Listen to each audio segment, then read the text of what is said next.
Je m'appelle Inès, j'ai 33 ans, et la première image que j'ai envie de te donner, c'est celle-ci.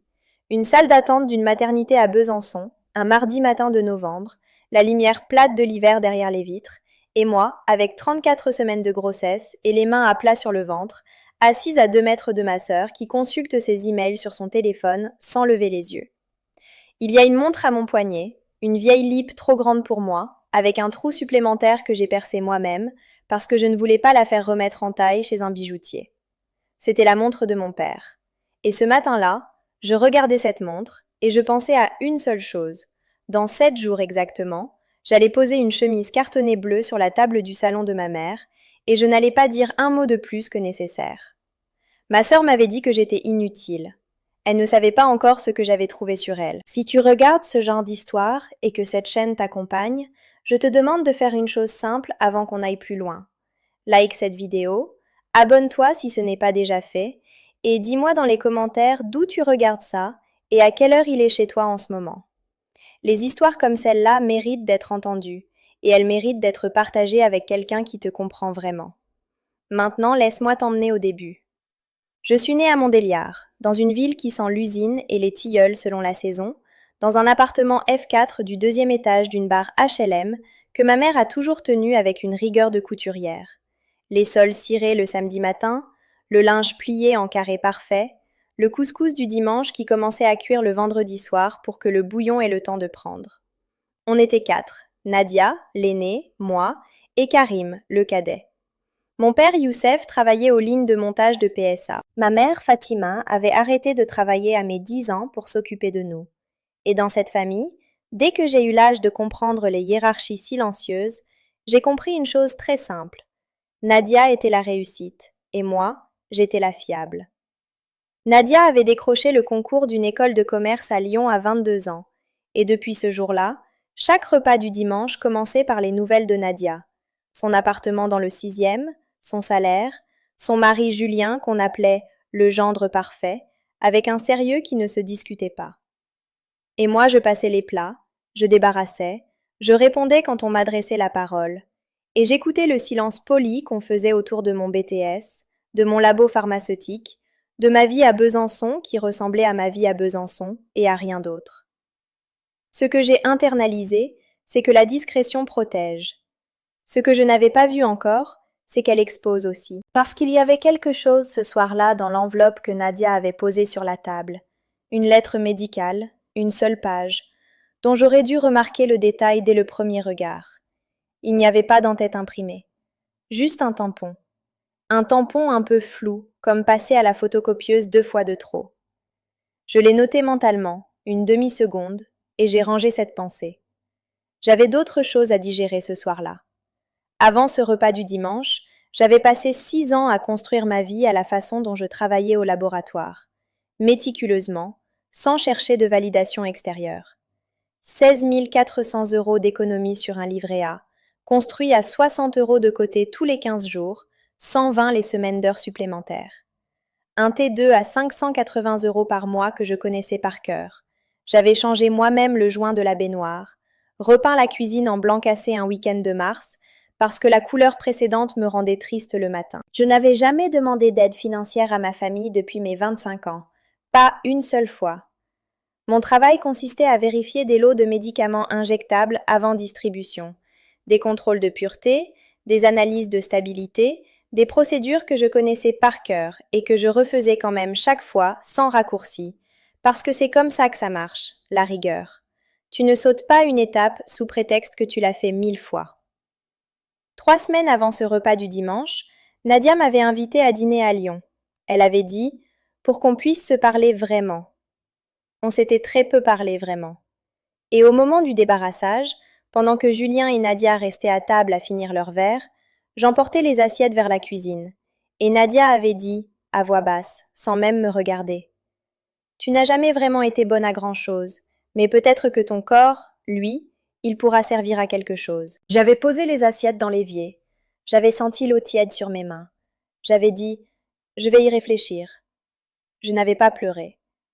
Mais si tu t'es déjà retrouvé dans une pièce où quelqu'un utilisait ton manque de visibilité comme argument pour te demander quelque chose d'immense, Si quelqu'un t'a déjà fait sentir que tu étais disponible précisément parce que personne ne te regardait vraiment, alors je crois que tu vas comprendre tout ce qui suit. Mets un like sur cette vidéo, abonne-toi si tu ne l'as pas encore fait, et partage avec quelqu'un qui a besoin de savoir que la discrétion n'est pas la même chose que le consentement. Maintenant, laisse-moi continuer.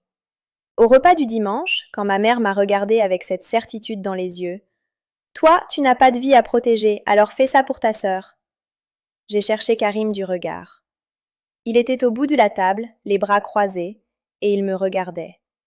Pas avec de la pitié, avec quelque chose de plus attentif, comme s'il attendait de voir ce que j'allais faire.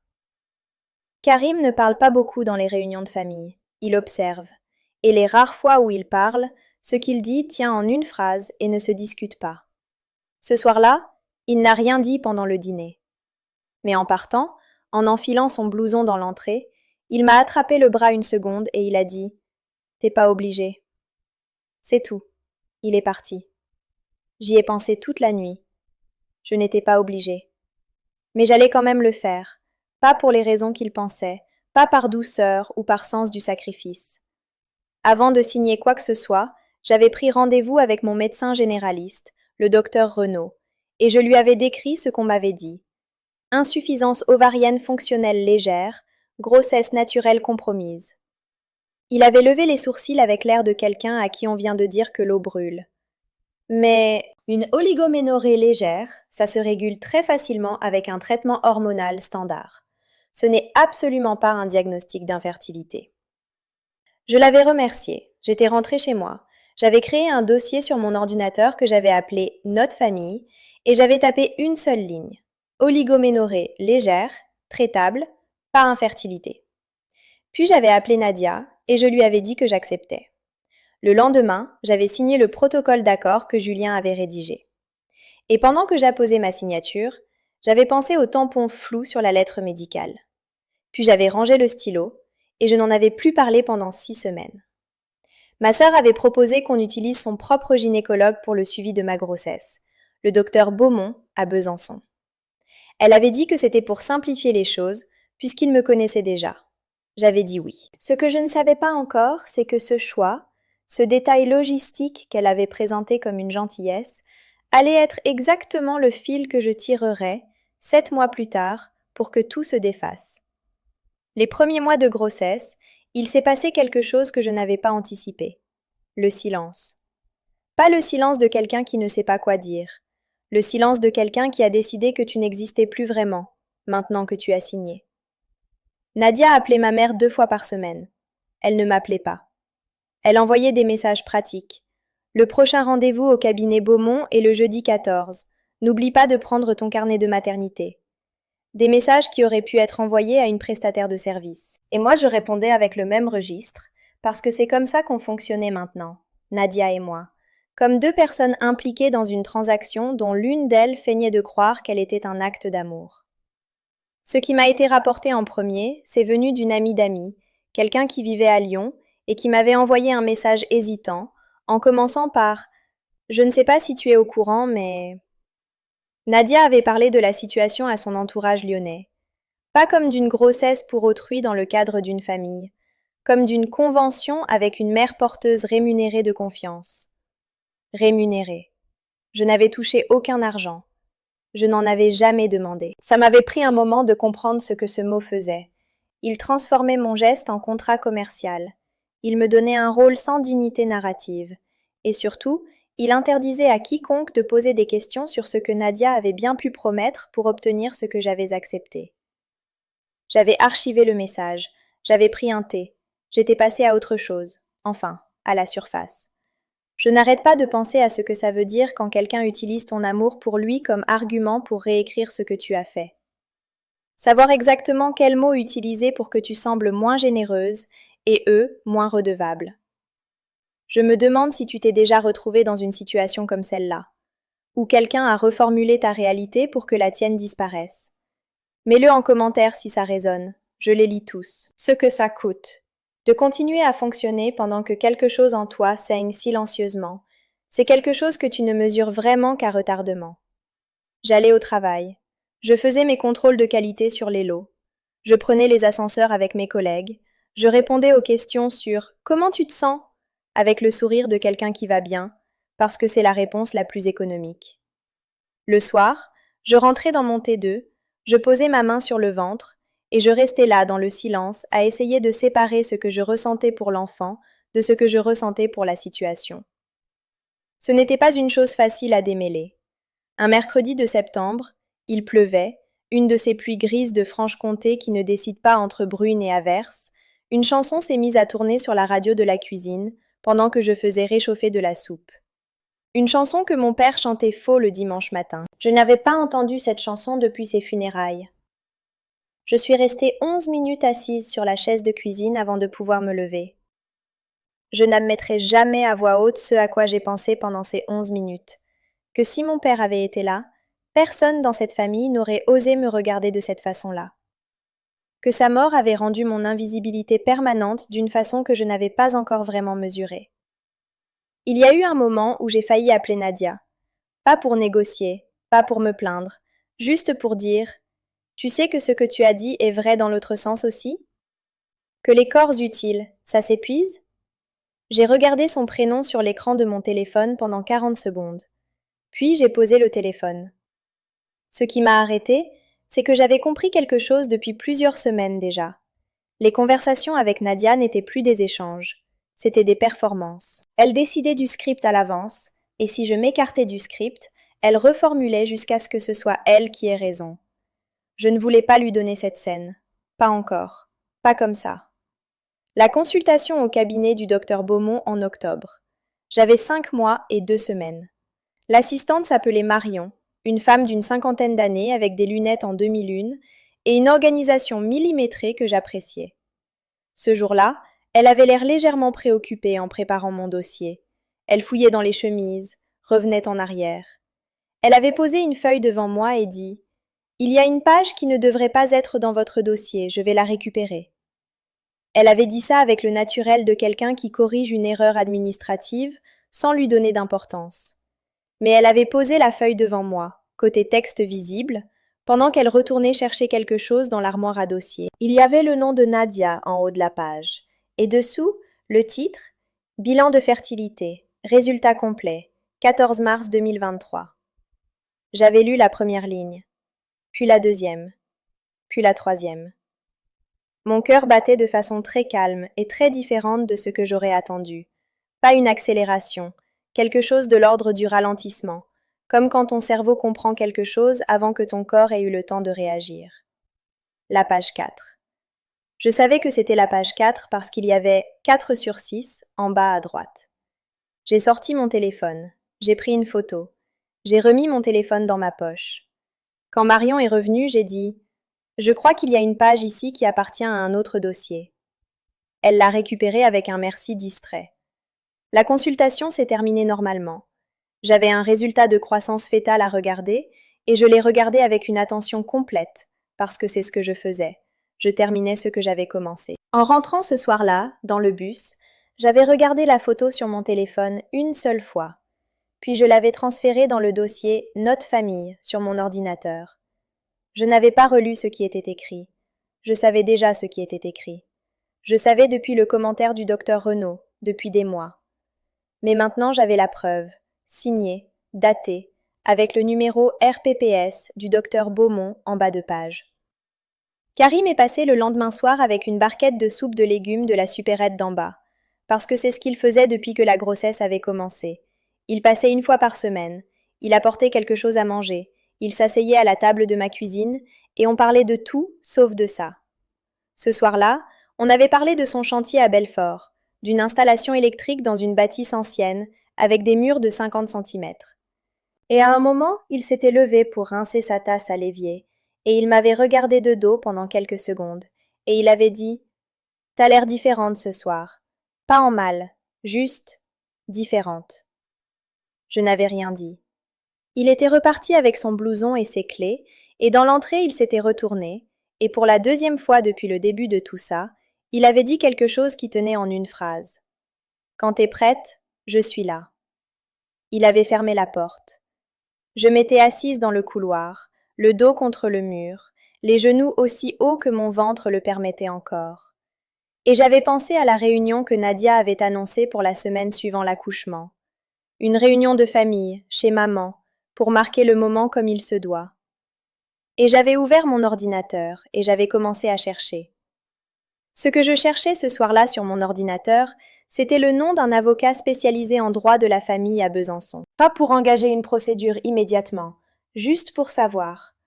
J'avais besoin de comprendre ce que valait un protocole d'accord obtenu sur la base d'une déclaration médicale que je pouvais maintenant démontrer comme fausse. La réponse que j'avais obtenue lors d'une consultation téléphonique de 30 minutes, 2 semaines plus tard, avait été nette. Un contrat obtenu par fausse déclaration est nul de plein droit. La renonciation que j'avais signée, concernant mes droits légaux sur l'enfant à naître, ne valait rien si l'infertilité de Nadia était une fiction. L'avocate avait dit cette phrase avec la neutralité de quelqu'un qui énonçait un fait scientifique, et pendant les 20 secondes qui avaient suivi, j'avais regardé le mur de ma cuisine sans vraiment le voir. J'avais aussi cherché autre chose ces semaines-là. Les conditions dans lesquelles un notaire peut rédiger un document pour un membre de sa propre famille. Les réponses étaient intéressantes. Julien n'avait pas le droit de le faire sans déclaration d'intérêt. Il ne l'avait pas déclaré. Ce n'était pas illégal au sens pénal du terme, mais c'était un problème. Je n'avais rien fait de cette information pour l'instant. Je la rangeais. Je rangeais tout. Le Noël en famille cette année-là s'est tenu chez ma mère comme tous les Noëls depuis 20 ans. Sapin plastique du couloir, bûches achetées chez le pâtissier de la rue principale, Karim qui avait apporté du vin chaud parce que personne ne se rappelait jamais d'en faire. J'avais 7 mois et demi. Et au moment du dessert, Nadia avait regardé mon ventre par-dessus la table et dit avec un sourire léger « Tu aurais peut-être pu faire un peu plus attention à ce que tu mangeais depuis le début. » Il y avait eu un silence. Ma mère avait commencé à couper la bûche. Et j'avais levé les yeux vers Nadia et dit, avec le même calme que j'utilisais pour lire les résultats d'analyse au laboratoire. « Tu as raison. Ces derniers temps, je fais vraiment très attention à tout ce que je lis. » Nadia avait cessé de sourire.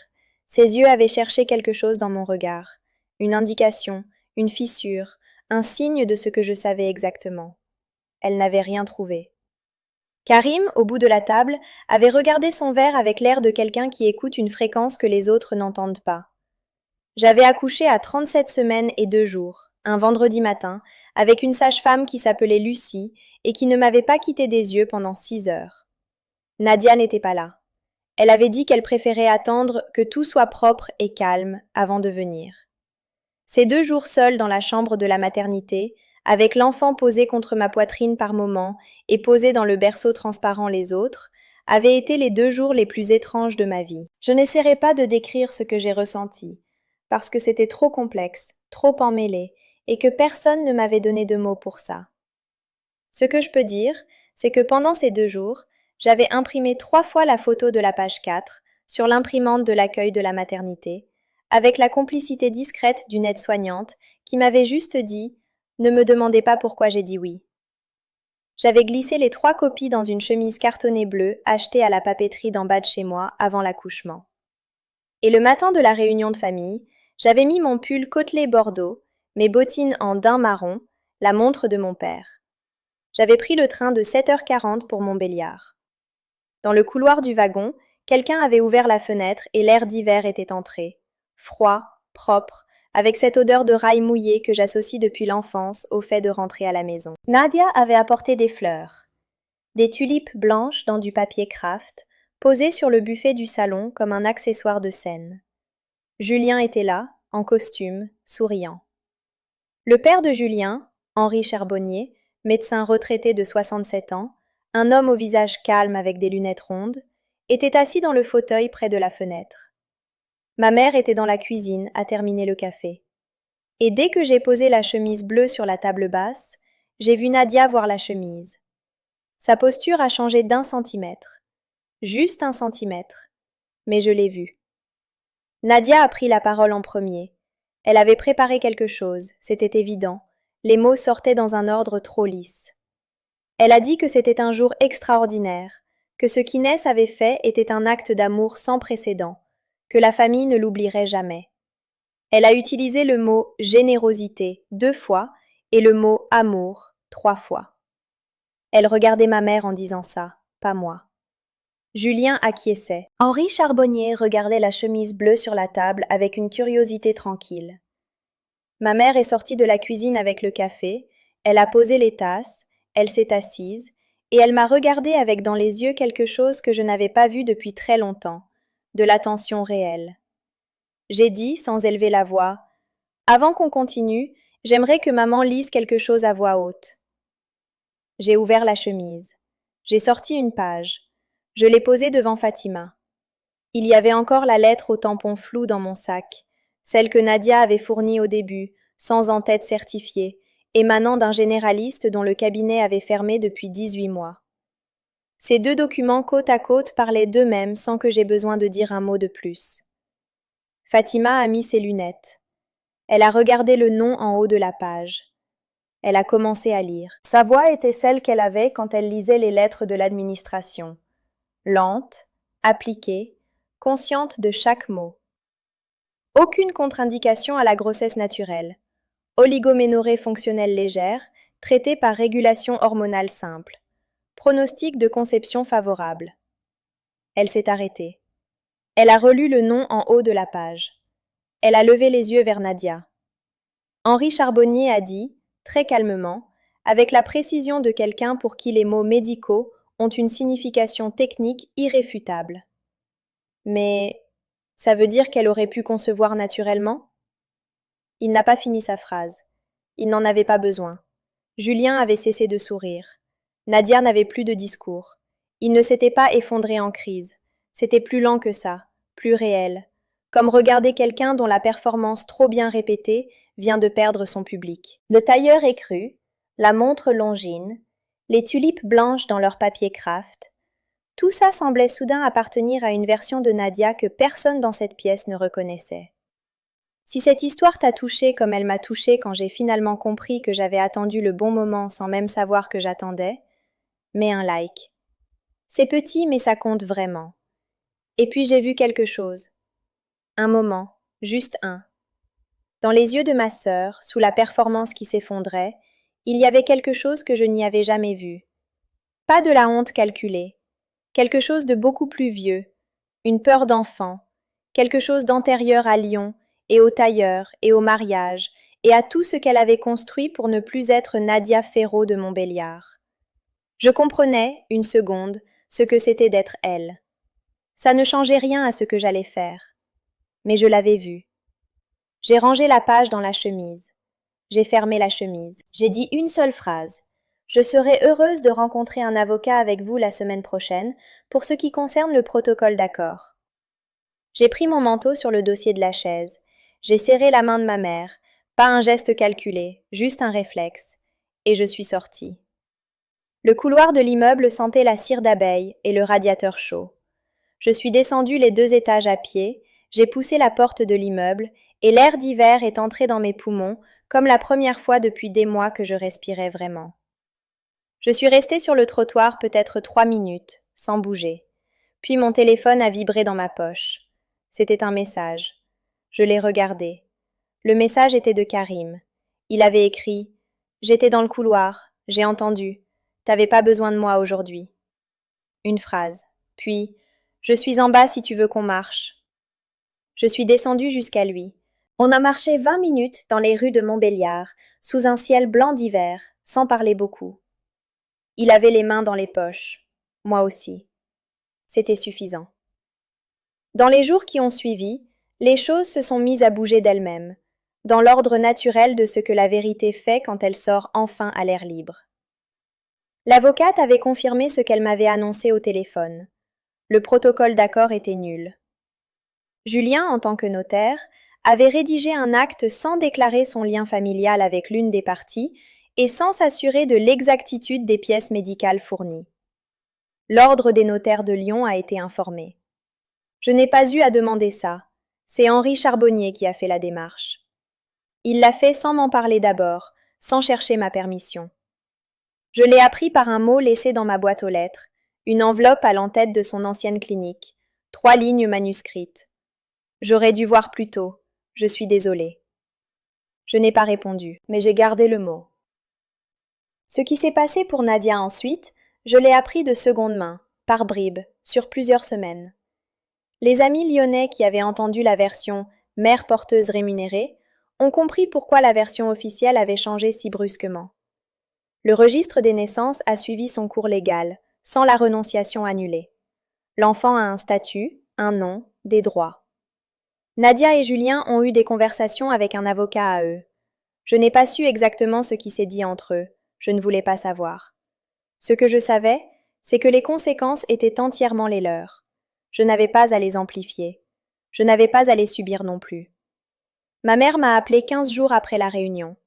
Elle avait attendu, je pense, parce qu'elle ne savait pas encore quoi dire. Et ma mère, quand elle ne sait pas quoi dire, elle n'appelle pas. Quand elle a finalement appelé, elle n'avait pas préparé de discours.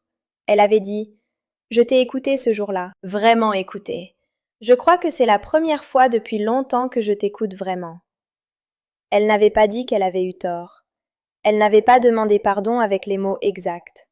Mais elle avait dit « La montre de ton père, sur ton poignet, il aurait aimé te voir comme ça ce jour-là. » J'avais mis beaucoup de temps à répondre, puis j'avais dit « Je sais, maman. » On avait encore parlé 10 minutes de choses ordinaires. Le chauffage de son appartement qui faisait du bruit, une voisine qui avait un nouveau chien. C'était imparfait. C'était réel. Je l'avais raccroché avec quelque chose de différent dans la poitrine. Pas de la résolution complète, juste un peu moins de poids. Karim, lui, n'avait rien besoin de réparer entre nous. Il était resté ce qu'il avait toujours été. Le seul dans cette famille qui m'avait vu sans avoir besoin que je lui prouve quelque chose. Je lui avais apporté un repas un samedi. Moi qui cuisinais pour lui pour changer. Du poulet rôti aux herbes que j'avais mis trop longtemps au four et qui était légèrement trop sec. Et il avait mangé 2 assiettes en disant que c'était le meilleur poulet de sa vie, avec une conviction absolument pas convaincante, qui m'avait fait rire pour la première fois depuis des semaines. Nadia ne m'a pas appelée. Je ne l'ai pas appelée non plus. Je crois qu'on était toutes les deux d'accord, tacitement, que cette conversation-là ne pouvait pas encore avoir lieu.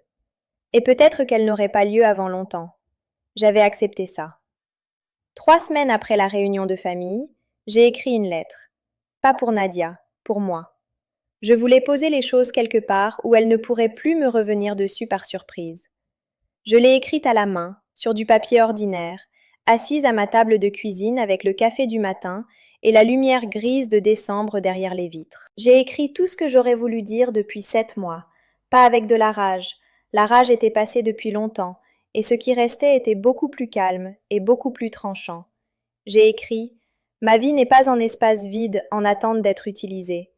Le fait que je n'ai pas ce que vous attendez de moi ne fait pas de moi une ressource disponible. Et ma discrétion n'a jamais été une invitation. » Je n'ai pas envoyé cette lettre. Je ne la destinais à personne d'autre qu'à moi-même. Quand j'ai eu fini, j'ai appelé Karim et je lui ai lu à voix haute. Il y a eu un silence. Puis il a dit « C'est toi ça. Juste ça. C'est toi. » Et ça, j'ai su que c'était vrai. Il y a quelque chose que je n'admettrai probablement jamais à voix haute à quelqu'un qui ne m'a pas vraiment connu. Pendant les semaines qui ont suivi, une part de moi attendait que l'apaisement ressemble à ce qu'on montre dans les films. Une lumière, une légèreté, une certitude que tout était réglé. Ce n'est pas comme ça que c'est venu. C'est venu dans des moments complètement ordinaires. Un samedi matin de janvier, je faisais du café dans ma cuisine. Le genre de café filtre qui prend 10 minutes et qui sent toute la pièce. La lumière entrait par la fenêtre à angle bas, comme elle fait en hiver, et elle posait une ligne dorée sur le carrelage blanc. J'avais le dos tourné à la fenêtre et je regardais la lumière sur le sol sans penser à rien en particulier. Et à un moment, j'ai pensé à mon père, pas avec la douleur habituelle, avec quelque chose de plus doux. Je lui ai dit intérieurement « Ta montre va bien. Je la porte souvent. Elle est trop grande mais je préfère la garder trop grande. » Et je lui ai dit aussi que j'avais enfin compris quelque chose qu'il m'avait montré sans me l'expliquer, que la rigueur n'est pas la même chose que la dureté, que vérifier 2 fois n'est pas du manque de confiance, que prendre soin de ce qu'on a construit, c'est une façon d'exister qui ne demande de permission à personne. Le café avait fini de passer. Je me suis versé une tasse. Je me suis assise à la table. Je me suis appelée Inès, 33 ans. Et cette fois-là, en posant cette phrase dans ma tête, ce que j'ai entendu n'était pas une introduction, c'était une description. Je m'appelle Inès, j'ai 33 ans. Et pour la première fois depuis longtemps, je suis exactement là où j'ai décidé d'être. Si cette histoire est restée avec toi, si quelque chose dans ce que j'ai vécu a résonné avec quelque chose que tu portes toi aussi, je veux te demander une chose avant que tu partes. Est-ce que quelqu'un dans ta vie t'a déjà vu vraiment, sans que tu aies besoin de le mériter? Quelqu'un qui est resté, simplement, sans exiger de version améliorée de toi en échange. Mets-le en commentaire si tu en as un. Je les lis tous. Et si tu crois que les histoires de femmes qui reprennent possession d'elles-mêmes méritent d'être entendues, like cette vidéo, abonne-toi pour ne pas manquer la prochaine histoire et partage-la avec quelqu'un qui en a besoin ce soir.